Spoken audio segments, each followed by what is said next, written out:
Vous voyez la Mamba? Ça coûte cher, c'est un véhicule blindé. Ils ont brûlé, ils ont mis le feu. C'est ça la marche pacifique. Mais je peux vous garantir et vous assurer que le président sera bel et bien candidat en octobre 2025. Toi, Draman, tu monteras, tu descendras. Nous là, on va libérer notre pays cette année. Il n'y a pas 2 années. Cette année-là, c'est notre année. On va libérer ce pays. Et je suis prêt. Guillaume Soro sera candidat. Fidel Thiam sera candidat. Pago sera candidat. Il faut dire à Alassane Ouattara que la Côte d'Ivoire n'appartient pas à lui. Envoyez cette vidéo au président Alassane Ouattara. Envoyez cette vidéo-là au président Alassane Ouattara. Parce qu'en tant qu'un petit fils de l'Ouest, en tant qu'un petit guerrier de Bangolo, j'aimerais dire au président Alassane Ouattara que les élections qui auront lieu en octobre 2025, aucun guerrier de l'Ouest va aller donner sa vie. Voilà. Parce que nous les guerriers là, dans les crises de Côte d'Ivoire là, on a trop payé le prix. On a trop souffert. On a trop été tués. Dans les années 2025 là, il n'y a pas un guerrier qui va donner sa vie. Parce que nous les guerriers là, on demande au président Alassane Ouattara que cette année là, il n'y a pas quelqu'un, il n'y a pas un guerrier qui va lui donner sa vie.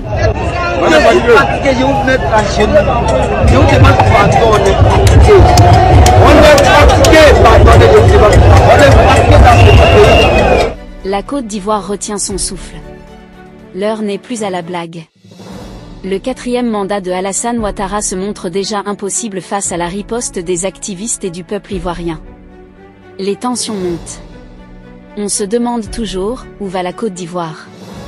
L'annonce de la candidature de Ouattara par Adama Bictogo, et l'exclusion des opposants politiques a fait monter l'adrénaline. Les vieux prient pour la paix et le calme. Les jeunes redoutent que leur avenir soit bafoué. Et les femmes crient à la vie chère.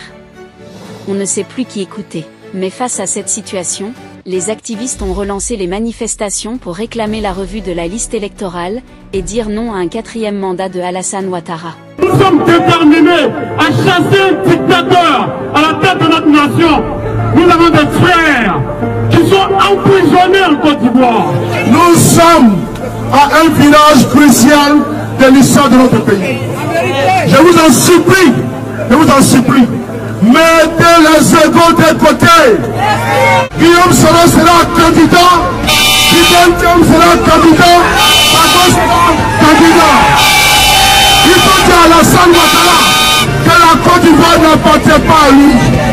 La Côte d'Ivoire n'appartient pas au régime RH 100 pieds, RH 10 pieds, RH 20 pieds, RH 30 pieds, RH 40 pieds. La Côte d'Ivoire appartient aux Ivoiriens. Nous devons envoyer un message fort à nos frères qui sont opprimés, qui sont embastillés, qui sont kidnappés.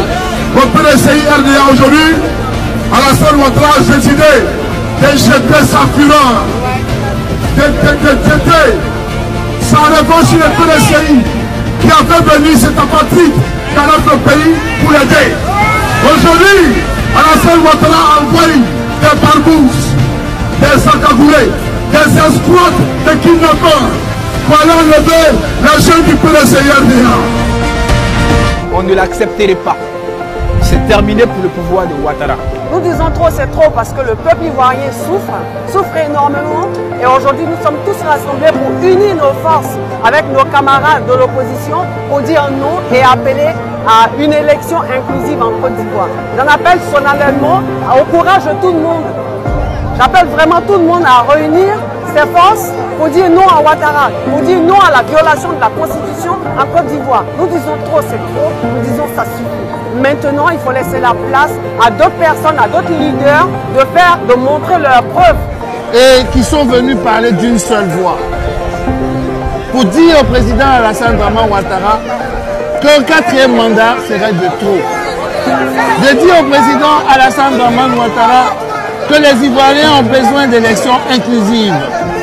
De dire au président Alassane Ouattara que les Ivoiriens veulent vivre dans la quiétude et que chaque candidat puisse se présenter et que la liste électorale soit revue et que la violence cesse en politique. La Côte d'Ivoire est un pays démocratique, mais le régime de Ouattara embrigade cette démocratie-là.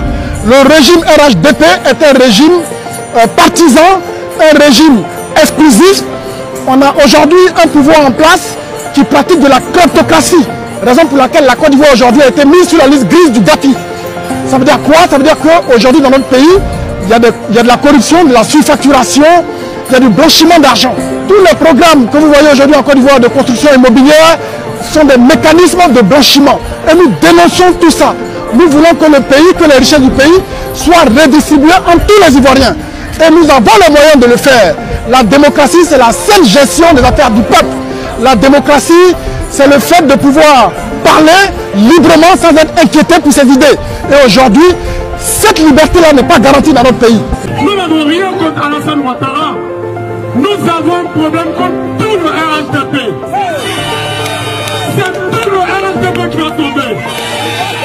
Et je témoigne ici, je prends la parole ici, au nom de la famille Koulibaly.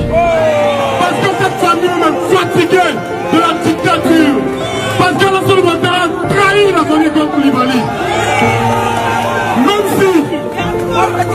Même si on sait dans son gouvernement, nous avons des parents qui ont préféré se taire, qui ont préféré être soumis. Même si on sait de ce gouvernement, nous avons certains parents qui ont peur. Parce que ce qui les maintient là-bas, c'est la peur. Rien d'autre. Adama Bictogo a confirmé depuis Paris la volonté du RHDP.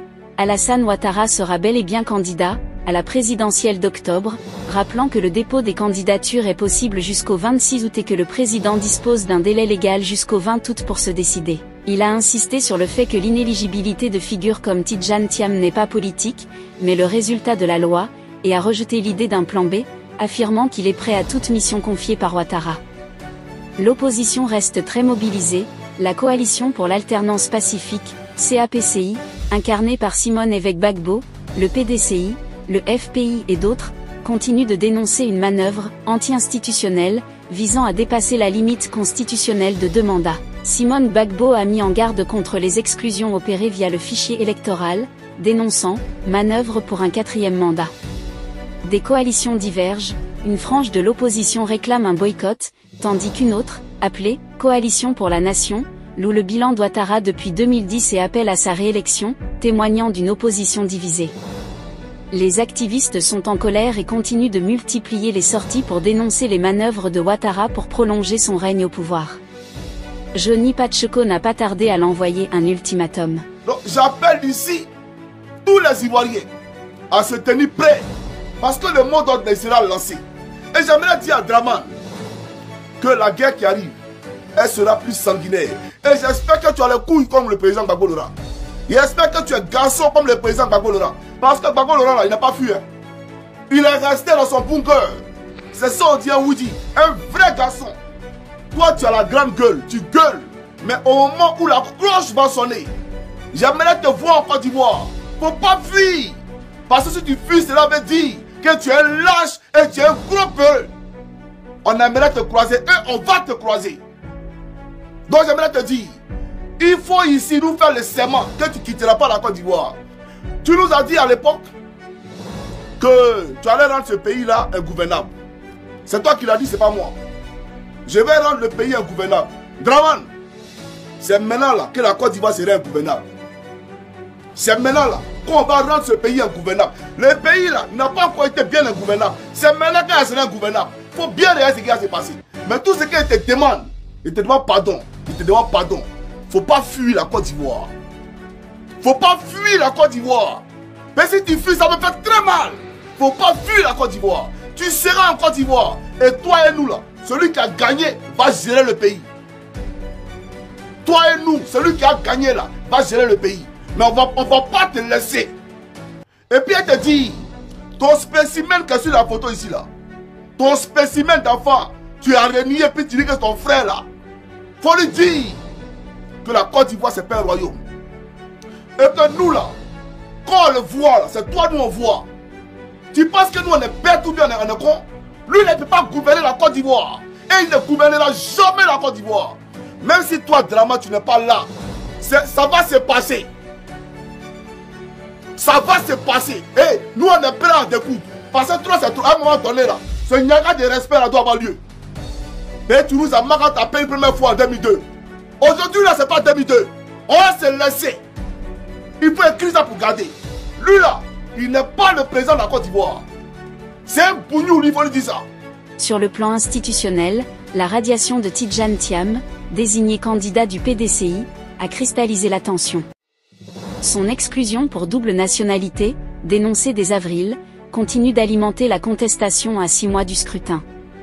Les appels à un audit indépendant du fichier électoral, à la transparence de la CEI et à la présence d'observateurs internationaux se multiplient, sans que le gouvernement n'engage de réformes visibles. L'année s'est traduite par une polarisation marquée, le RHDP se mobilise en masse, Bictogo invitant Ouattara à « dormir tranquille » sur sa candidature, tandis que l'opposition intensifie ses alertes sur les risques de crise démocratique. Dans cette atmosphère tendue, la période entre août et octobre s'annonce cruciale, l'annonce officielle de Ouattara, des engagements sur la transparence électorale et des gestes institutionnels pourraient soit apaiser les tensions, soit précipiter une crise politique pré- ou post-électorale. L'absence de dialogue formel à ce jour accentue la fragilité du processus. Que pensez-vous de cette situation? Laissez votre avis en commentaire. Si vous avez trouvé la vidéo intéressante, cliquez sur j'aime et partagez à vos amis. Mais n'oubliez pas de vous abonner et de cliquer sur la cloche de notification pour ne pas rater mes prochaines vidéos.